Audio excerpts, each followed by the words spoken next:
That clock is wrong, because I know I'm not early. Thank you for your patience, everyone. It runs on a battery.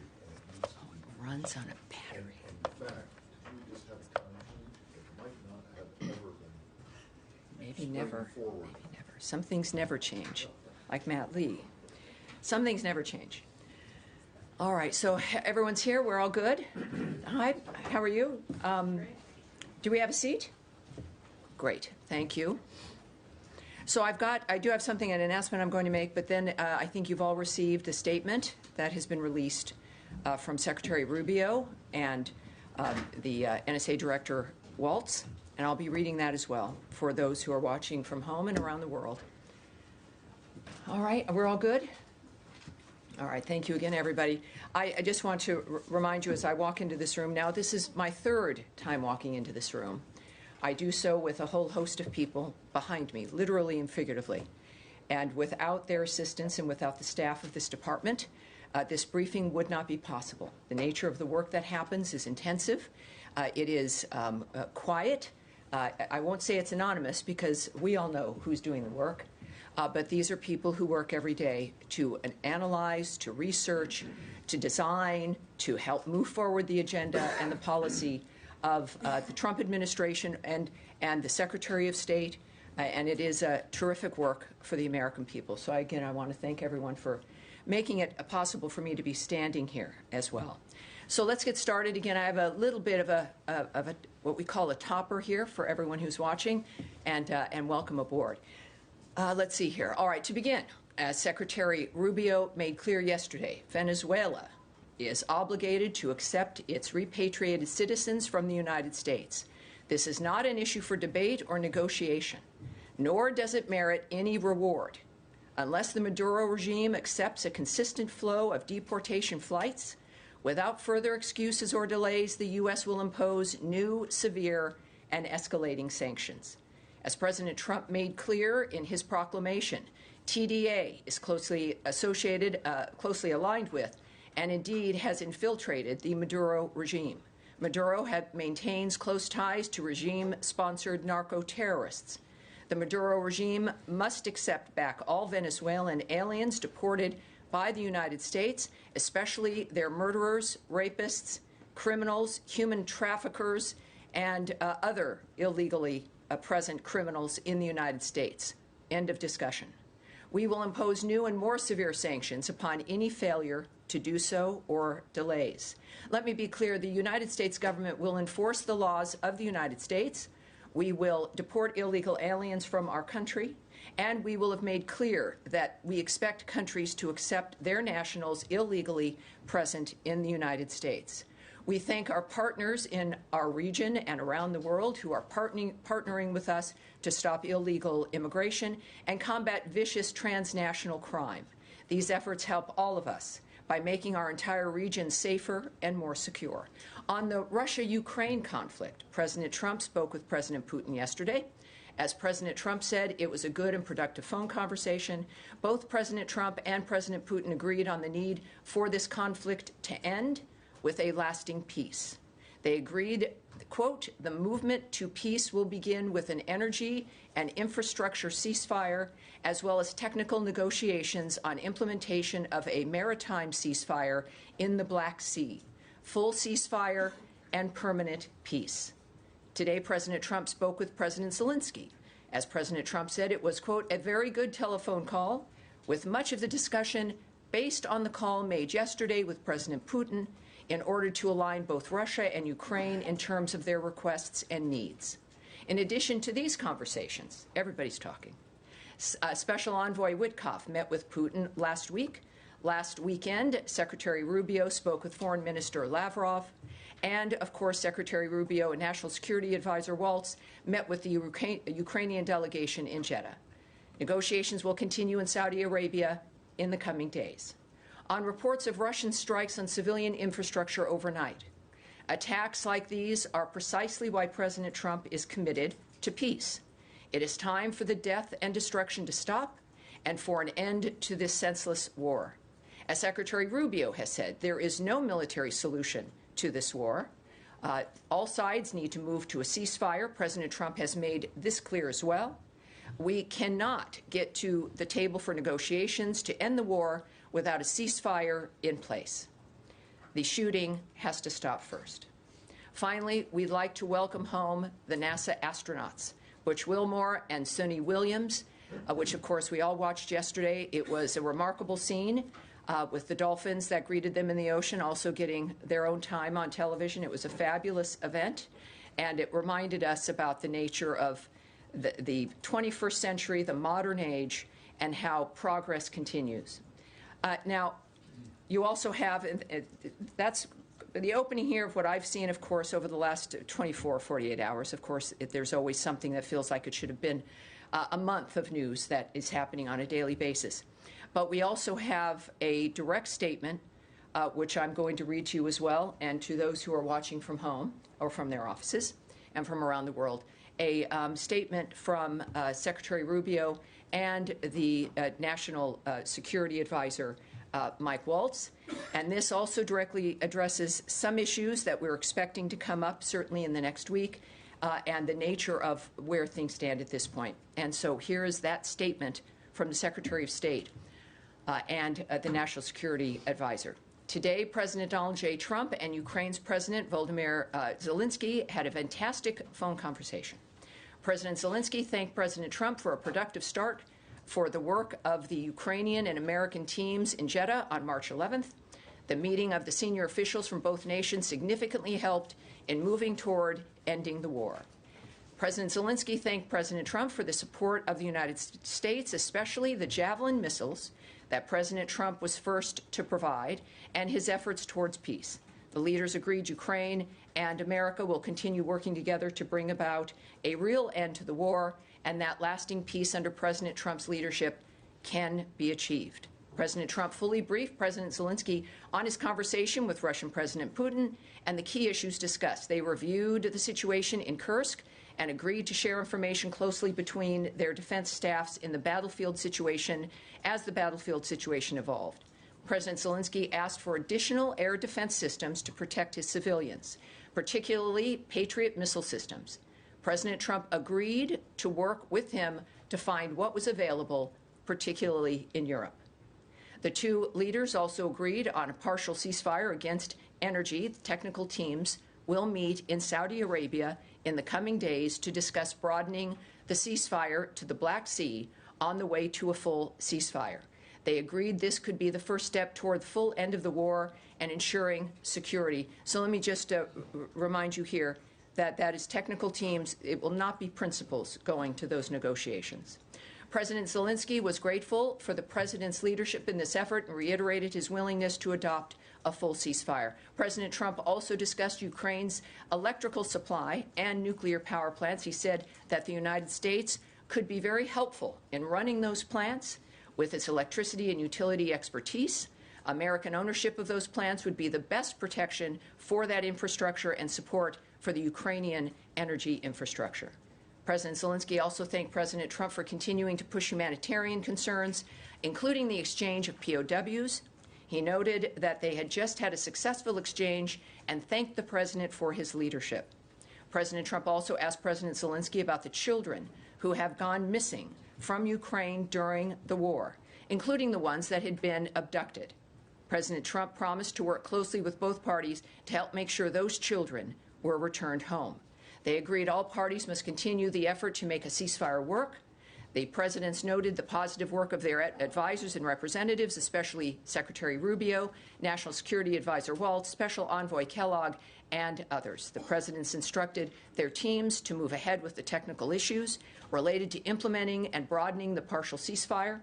The presidents instructed their advisors and representatives to carry out this work as quickly as possible. The presidents emphasized that in further meetings, the teams can agree on all necessary aspects of advancing toward lasting peace and security. So we are closer to peace than, of course, we have been at any other point. But still, I know you might have some questions. I don't know why. And I'm here to answer those questions. Matt? Thank you, Tammy. Can I just start with, since you opened with Venezuela, and this can be a very simple yes or no answer, did you get an answer to the question I asked on Monday about whether using the AEA for these deportations means that you recognize Maduro's government and that he is and him as the legitimate leader of Venezuela? I do have an answer to that. You do? Okay. And the answer is no. No. Okay. The answer is no. There is clearly, we've made it clear, and it's been obvious for quite some time, that Maduro is a dictator. It is a regime that we do not recognize. And we also understand, of course, that what we demand of him is something that has got to happen. I made that clear in my topper. The AEA proclamation is still valid, of course. That is currently being challenged in court, so I'm not going to comment on that litigation. But at the same time, it's not a regime we recognize. We don't recognize him as the president or a legitimate ruler at all. Okay. Right. Secondly, then, and again, these are going to be extremely brief. On Friday, the Secretary signed, along with Pete Hegseth and the head of the National Defense University, this order removing the head of USIP. That's the Institute for Peace. Yes. Yes. Correct. I'm curious to know when and where the Secretary signed this. Well, it's been signed. And I don't have the details of exactly where he was. He was in many places in the 21st century. But we were with him. Both yes, of us. we weren't with him. We were on an airplane, and he was in the giant Secretary of State area that is away from us. He wasn't with you. He wasn't. Yeah. But there's plenty of ways in which something can be signed. And can you assure us that it was his signature was not done by auto pen? I've never known him to do that. Okay. But what I can tell you is that it was signed. Okay. It was signed. Yes, sir. Next All right. one, So next this one is like the Matt Lee show. Well, no. Yes, It's not Daphne. trying to, And Daphne, we can yes or no question. Are we staying in the same answer. region? Do you have anything? Can you tell us anything about Pete Morocco and his move from USAID? Well, Pete Morocco is returning to the State Department full-time as the Director of Foreign Assistance. An indispensable role in aligning all U.S. government foreign assistance with the President's priorities. So he is returning to that job, and you will, I'm sure, no doubt, be hearing from him in a variety of different ways. Okay. All right, now Daphne and Matt, that's it. Daphne, let's go. Tammy. No, excuse me. Three questions. Fine. Daphne. Thank you. So the White House has said that it has moved beyond the U.S.-Ukraine minerals deal. Has that already been agreed to and signed? Well, what I know is, and you've noted their comment, is that at this point we're dealing with a whole host of things. That is not something that is being addressed at this moment, so I can't say what the disposition is, but I would just refer you to how they commented on it. And could I just follow up on what you said about negotiations continuing in Saudi Arabia? Yeah. Who will be representing the U.S. in these talks between the technical teams with Russia? Well, it'll be senior staff. That's all I can tell you. So it will not be principals. It'll be senior staff addressing technical frameworks. And, of course, the timing is important. It'll be in the coming days. So when they said it would be quickly, as President Trump requested, it's happening quickly. And we'll see some results of that, I think, very soon. Yes? Just to follow up on that, Tammy, these technical talks, are they bilateral, trilateral? What is the format here? Are all of the parties going to be in one room? I think that's probably still being discussed or arranged, and so I can't really speak about the nature of the specifics of the arrangement, but it's enough to be able to work on, technically draw up and deal with the nature of what was agreed upon in the call between the two presidents, and there'll be people there who will be able to do that. And then on the issue of the abducted children, Yes. this was brought up in the Zelensky call, according to that statement, but the administration has cut off the funding for the research into the abduction of these children, some 30,000, and there's reports that the data collected on these children could have possibly been deleted. Do you have any comment on the decision to terminate the funding and the whereabouts of the data? Well, the funding has been cut based on the assessments that we've been making regarding a whole host of funding, if it worked within our framework of what was in America's interest. What I can tell you, though, is also that the conspiracy theory or the fear or whatever it was about data being deleted is untrue. So that is false. The data exists. It was not in the State Department's control. It was the people running that framework, but we know who is running the data and the website, and we know fully that the data exists, and it's not been deleted, and it's not missing. So that's the good news. Why is it Yes, not in Michael. America's interest to track? Yeah, I'm sorry, Michael. Tammy, you referred early on in your opening about a ceasefire would apply to energy and infrastructure. Yeah. The statement says agrees on a partial ceasefire against energy. It doesn't say anything about other types of infrastructure. Can you explain what specifically the partial ceasefire covers? And when it says energy, what does that mean specifically? Does it mean the electrical grid? Does it mean power plants? What really is covered by this ceasefire? I think when we have technical teams moving to an area within days to discuss the technical aspects, we'll get those answers. But one thing that is clear is that, as I've noted, we've never been closer to the full ceasefire. As Envoy Witkoff noted last night, that it is just a short way away to a complete ceasefire. That is clearly the goal. The goal has been a ceasefire within which we can begin negotiations for peace itself. That has not changed. So we've, this is, of course, as we know, this is an agreement.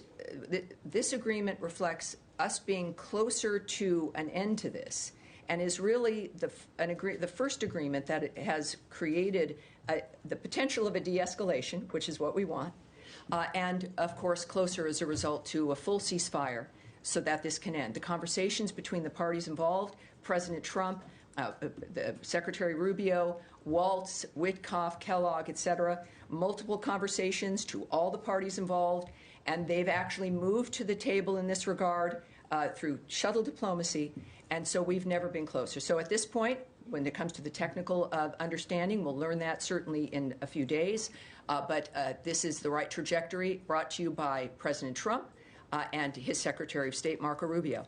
Nadia. Thank you, Tammy. Do you believe that diplomacy is still the best option to deal with Iran? Considering some reports that maybe the president has given them 2 months only, other options are still on the table. And on Gaza, while Israel is going after Hamas, there is reported of 400 people being killed, the majority are civilians, including 185 children. What is the United States doing to tell Israel to spare the life of civilians, or to avoid them at least? Well, first of all, on the question of Iran, it's been clear, Secretary Rubio has made it clear that, of course, as the world's top diplomat, that diplomacy matters. And we continue. Diplomacy includes, of course, there's a whole host of things in the toolbox for diplomacy, and the world understands this as well. So, of course, yes, diplomacy is the best way to handle this situation. And regarding was it about the Gaza? civilian casualties in Gaza, including 108 children, have been killed. Yeah, it's horrible. This entire it's the 21st century, and the savagery unleashed by terrorist groups, death squads of Iran, entities that have an investment in the suffering never ending, the use of people, the Gazans in particular, as cannon fodder for a dynamic that the world has decried for decades. And finally, we are here, and we've had enough of a conversation within the framework of this needing to end. And at the start, President Trump and Secretary Rubio demanded a new way of looking at how we end this framework of death and destruction, this cycle. And we are still in that process. And their demand that we can't continue on is made clear by the fact that Hamas had an offer, a bridge to continue on to the second phase, which they rejected. It was not a dynamic that was clearly going to end well in their rejecting it, but they did so anyway. And it's a horrible result of more decisions by Hamas that continue the suffering. But that has been the history.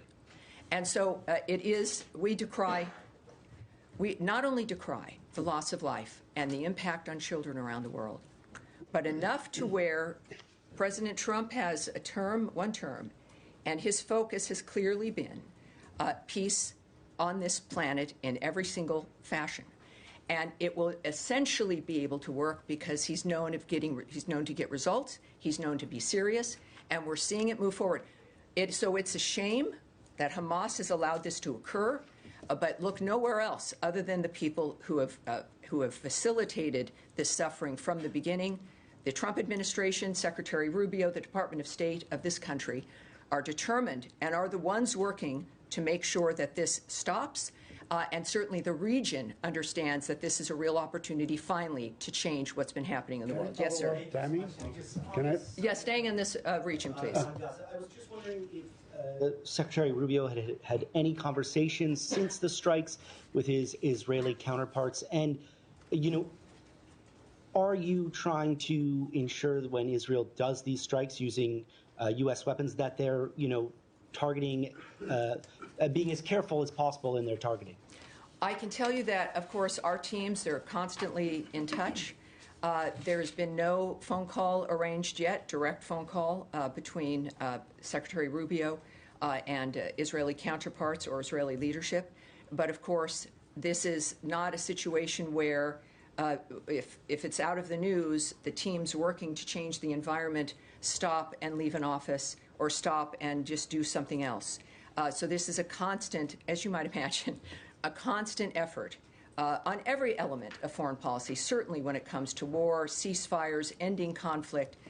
So they're constantly working, and certainly we want peace. And we're working for this because we deplore the loss of life, as do the Israelis. These are things that are happening that none of us want to continue, and so it's difficult. But those conversations are ongoing, and of course we stand with Israel in every circumstance. They are our ally, and we continue to work to make sure that this conflict that we're able to stop it. Yes, Saeed, please. Thank you, Tammy. I mean, just to follow up on Nadia's question, there were 180 Palestinian children that were killed and so on. And my question to you that, Israel has used like 100 fighter jets supplied by the United States of America. There's absolutely no ground-to-air defenses in Gaza, so there was no response whatsoever. And that, hence the quest for restraint and so on, that the U.S. probably should ask Israel. On the issue, the humanitarian issue, it's not only the bombing. I mean, there was a humanitarian catastrophe to begin with the holding of the aid and so on, and now we have this situation. Is the United States concerned that there is a looming catastrophe, probably of apocalyptic nature coming through? The actions of the world against what's happening make it clear that we are going to get this to be stopped. What I can tell you is it is a catastrophe, and there was a ceasefire on October 7th, I should say. There was a ceasefire, and it was broken by, apocalyptic, by the massacre of 1,200 people, the taking of over 250 hostages, remaining hostages that still are in unknown conditions. Certainly, Idan Alexander deserves to be free, and he still is not. So when we think about why we're in this situation, let us not forget. We talk about never forgetting certain things that happen, and it's important to keep reminding people of the things what sparked this, the obscenity of October 7th, the obscenity of this wholesale massacre that was videotaped, involving the slaughter of children, of babies, of women being raped as then they're murdered while they're being raped in front of some things are so difficult we choose to not think about them or hold them in our consciousness because we can't.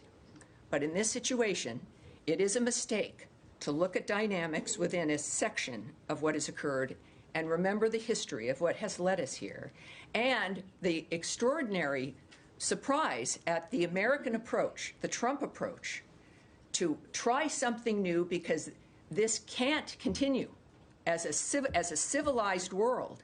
It can't continue. So yes, we decry everything that is going on, which is why we're doing what we're doing now. A quick follow-up. All right. Yes, sir. on the material point about, the State Department is bound by the Leahy laws and other laws of the United States when it supplies weapons to its ally Israel. The point has been made that over half of these casualties, or those killed, were women and children. So is there a process underway in this building to assess if those actions using American weapons were compliant with international law? Well, what we do, we work and apply international law. We apply certainly our applicable U.S. laws, I should say. And that is something, of course, that we are committed to. That's what we ask of others to do, and that's what we're doing. Yeah. Yes, ma'am. It's okay if I shift regions. I'm sorry? Can I shift away? I guess, are we going to shift regions? You have a few more questions here. I will come right back to you. There. Yes, sir. Thanks, Tammy. A couple questions. Number one, on the Israel-Hamas unraveling of the ceasefire. I understand the U.S.'s position. What about the actual plan? The first time around, there was an immense political investment made in garnering a ceasefire. Is the U.S. planning through the State Department again to invest that much political capital in getting a ceasefire back in place? And if so, is the route the first time to pressure Prime Minister Netanyahu? Is it now to pressure Qatar to lean on Hamas? What is the plan of action here? Well, first, I'm not going to discuss negotiations or diplomatic conversations or plans that might be emerging or not. What we do know, and I think has been very public, is the fact that President Trump is not just wanting a peaceful day or a peaceful week. Secretary Rubio is not flying around to speak with his counterparts, to handle summits and speaking with the parties involved so that we can have a peaceful fortnight. This is over. It is over. The people, all of us are subjected, certainly not as much as the people on the ground in the Middle East.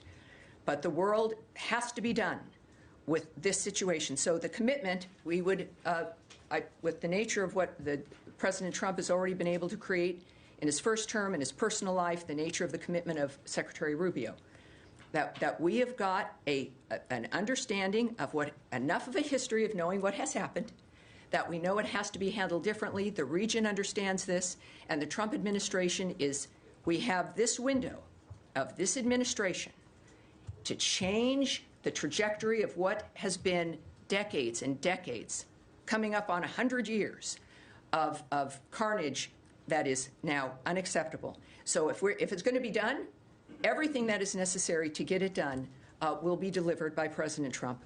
One other question for Karen. Yes, ma'am. Thank you, Tammy. I have two questions, and Russia, North Korea, and South Korea. First question, South Korea. It was revealed that the former Biden administration classified South Korea as a sensitive country in the Department of Energy in January 2025.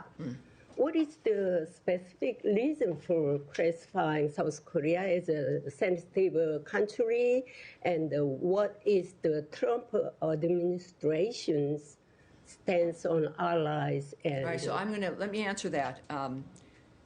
Is that, in fact, I have to refer you to the Department of Energy, all right? Okay. So that's the Department of Energy designation. Okay. And also, obviously, I'll reiterate, is that the United States greatly values the close relationship we have with the Republic of Korea on scientific research collaboration, and we look forward to continued robust cooperation. So that's my answer there, and I promised you I would come to you. Can I have one more? Russian deputy. Do you want to cede? Yeah. All right. Yeah, thank you. May I ask, and then we go back? All right, let's do that. All right, go ahead. I'll be back with you. Sure. Since we're on the region anyway. Yes, ma'am. I want to ask about the case of this missing spring breaker in the Dominican Republic who's feared to have drowned. Authorities in the country have effectively detained an American college student who's a witness in the case by withholding his passport. Is the State Department working to bring him home? Well, you're talking about Joshua Ribe, if I'm saying his last name right, yes. So we, and I say this often, and we'll probably be saying it a lot more, is that there is no higher priority than the safety and security of U.S. citizens who are overseas. That matters to us. We're aware of this situation, certainly, and we take seriously our commitment to assist U.S. citizens abroad. It is a situation where I can't discuss certainly specifics, but we know that the U.S. Embassy is in communication with him. and his family and his lawyer, and we are providing consular assistance as well. So that's where I have to set it, and I hope that answers the question. Is that right? All right, we'll go back here. Thank you again. So about Russia, yes? Yes, Russian Deputy Foreign Minister Rudenko visited North Korea last weekend and discussed the war in Ukraine with North Korean Kim Jong-un. How does the Trump administration concerns about the military cooperation between Russia and North Korea, but the Russians, they still want to remain the North Korean troops in Russia, Moscow? Thank you. Right, so asking about the nature of our reaction to Russia and North Korea and their alliance, essentially. So we know, of course, that's a perfect example of how third countries, like the DPRK, have perpetuated this war. So this is a dynamic that other countries are involved in, and certainly very specifically the DPRK. And they bear responsibility for the nature of what's going on. We continue to be concerned about their direct involvement in the war, their military deployment to Russia, and any support provided by the Russian Federation to North Korea in return also must end. So they're realizing the situation is changing, and that's good news, but we certainly, I think it's been made very clear the difference. Thank you. Yes, ma'am. Thank you. Following up on the Ukrainian children and the grant that you confirmed has been terminated to the research initiative at Yale University, does the Trump administration and the State Department believe that it is in the interest of the United States and the American people to support initiatives like that one that has been gathering evidence on Moscow's abduction of Ukrainian children? And you mentioned that Trump had spoken to Zelensky about this, and he had said he would work closely with both parties to make sure that those Ukrainian children are returned home. Are you saying that this administration and this department are going to help find other initiatives or support other initiatives to help find and bring back those Ukrainian children? Well, as our review began when it came to foreign aid, I cautioned everyone to not associate buildings or an infrastructure or the existing status quo as being the only way possible to achieve our goals. And that includes foreign aid. We were, of course, reminded that while certain things were being cut, it didn't mean we were stepping away from foreign aid. It's about stepping away from abuse and a waste of money and an infrastructure and a bureaucracy that ends up taking the finances that exist, and us needing to have finally an even playing field to determine what's been working, what isn't working, how to start again without an infrastructure that's going to take a majority of the funding in order to breathe life into itself, so that we can actually spend money and do work that gets directly to the heart of the matter and saves people's lives, gets them life-saving assistance that is aligned, as those things are, with the American point of view. Are you saying the that American initiative was abusing funds? Well, I know that it was cut, and it was cut and the things that have been cut were not assessed to be within the framework of what mattered to this administration on the issue of making America safe and secure or more prosperous, but also it's an issue about waste and abuse. So when we think about a particular effort, it's important to realize that it's the goal that we need to address versus a particular structure that might be happening. So when we have a funded grant at a university that might be cut because it's been determined that it needed to be cut, and then you've got the presidents of the nations involved in the issue talking about it personally on the phone, the president of the most powerful country in the world saying, I'm going to do something here. We're going to work on this. I think that's a pretty good, clear indication that we can still work on issues that matter and make them happen without it being in a certain structure that has existed. So I think that's pretty clear. It was very important for President Trump's comments to President Zelensky on that matter. Yes, sure. Sean. Can I go back to the issue of cuts in U.S. government-funded media? Sure.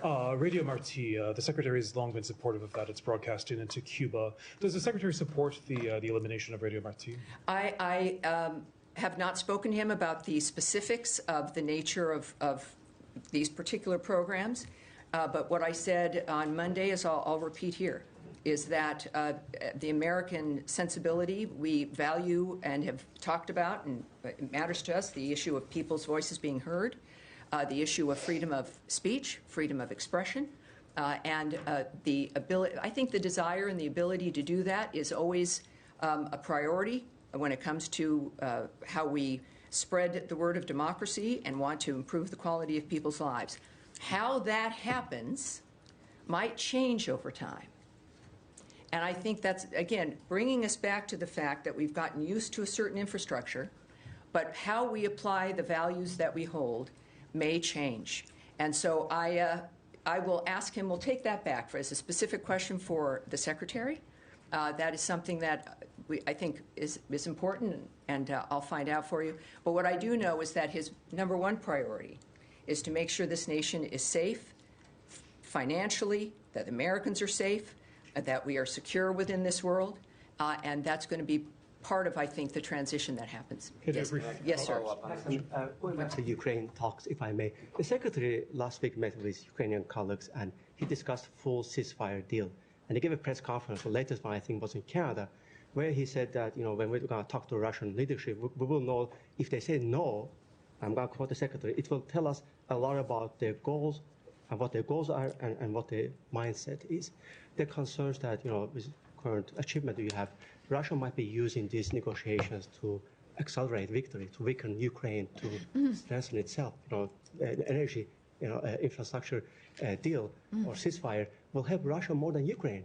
Because right now winter is over. There's lots of conversations that we have that are suppositions and what we imagine because of our own experience and what we think may or may not happen. But there's something very specific happening right now. Conversations between the top leaders, conversations between all the parties involved, measures so that people will be meeting in the coming days to get to specifics. No one's waiting for the next week to maybe have another call, to maybe figure out something, maybe you'll show up. These are specific actions that are being taken immediately. So we've been in this really fast environment where everything's happening fast. The good news is, so is peace. We've never been closer. So there's all kinds of reasons that might be informing President Putin's reasoning. I don't know, and I'm not going to guess at what those are. What I do know is what President Trump is doing, the hard and fast framework of what we expect in the next few days in Saudi Arabia, the people who are committed to this, and that everyone now is at a table to get this to the same goal. Thank you. If I may. Yeah, all right. Daphne. Just a question on Turkey. President Erdogan's main political rival has been detained on charges of corruption and aiding a terrorist group. What's the U.S. stance on this? Do you have any concerns? Well, we would encourage Turkey to respect human rights, to handle its own internal framework appropriately. But we're not going to comment on the decision-making, the internal decision-making of another country, but except to remind them that we expect them to behave in a manner that respects the rights of all of its citizens. And I think that's pretty obvious, but it's good to repeat. Yes, sir. Standing. Yes, sir. Thank you very much, Tammy. In Pakistan, the most popular leader, Imran Khan, has been in jail now for last. Could you introduce yourself too? First time seeing it. Jaleel. Nice to meet you, sir. Thank you, Tammy. In Pakistan, the most popular leader with the majority number of seats in the parliament, Imran Khan, and the biggest charity collector as well, has been languishing in jail since last 2 years. And in 2 years, everything in the country, whether it is the democracy, whether it is the women's rights, everything has been shattered since last 2 years. President Trump was talking a lot about Pakistan before the elections, and thousands of his new voters in the U.S. and millions of Pakistanis are expecting him to take some sort of action with regard to that country. Mm-hmm. Do you have anything in mind or have heard anything the president said? Well, what I can tell you, as I've just noted about Turkey, is I'm not going to comment on the internal frameworks of another country. I do know that, what's it been, 8 weeks? President Trump's been here 8 weeks? Yes. And it's a lot's going on, right? Regarding his intentions and actions, you can reach out to the White House.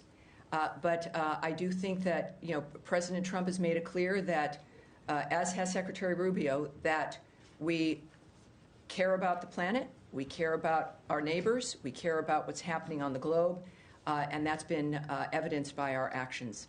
So, thank you, sir. Yes. All right, now, go with you. I've been skipping around you here, and there's no reason for that. Switching to deportations, if I may, a couple questions.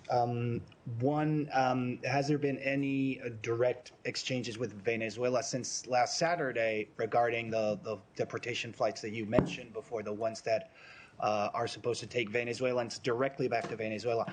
And also, I'd like to know if there's any details that can be shared regarding an agreement with El Salvador in regards of El Salvador incarcerating members of Tren de Aragua organization. Thanks. Well, I think we know of one request that El Salvador had, which is they wanted 2 of the worst MS-13 members deported back to them. And we said, okay. So they got those 2 MS-13 gang members. What we also know when it comes to El Salvador is they're dedicated to working with partners to end the crisis of illegal immigration, is committed to accept certain individuals removed from the United States, including the TDA members. And they also, besides the MS-13 members, they also requested 21 of its most wanted gang members who are El Salvadoran to go back as well, so we accommodated that also. And we plan to work with Congress to provide assistance to support El Salvador's correction system, which seems fair. And on Venezuela, you're asking if there's been any more. Well, I think the message I mentioned at the top of this briefing was that they've got to start doing it, or there's going to be serious problems. There's going to be sanctions, and we will be reacting. So they've been told they've got to. At this point, I don't believe any more certainly has moved, and certainly some of this we're looking at the judge's order, et cetera. But what we do know is that deportation flights will continue to other countries and other regions. All right.